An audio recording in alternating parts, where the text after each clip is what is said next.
రైతులు లక్షల్లో పెట్టుబడులు పెట్టి ఆరుగాలం కష్టపడి పండించినటువంటి వడ్లను మక్కలను చేర్యాల వ్యవసాయ మార్కెట్ తీసుకొచ్చి 20 రోజుల నుంచి నెల రోజులు గడుస్తున్నప్పటికీ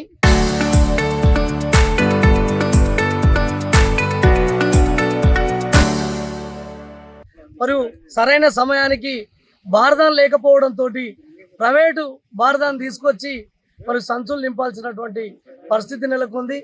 తాలు పట్టే మిషన్లు కూడా వ్యవసాయ మార్కెట్లో అందుబాటులో లేక గంటకు 1000 రూపాయల చొప్పున మరి ప్రైవేటు మిషన్లను ఆశ్రయించి పట్టించుకోవాల్సినటువంటి దుస్థితి నెలకొన్నది.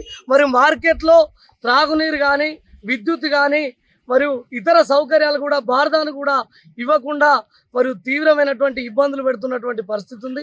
మరి ఇప్పటి వరకు బార్దాను ఇవ్వకపోవడంతో మ్యాచర్ వచ్చినప్పటికి కూడా కొనుగోలు వేగవంతం చేయకపోవడంతో రైతులు రాత్రింబవళ్ళు మొత్తం జాగారం చేస్తున్నటువంటి పరిస్థితి ఉంది.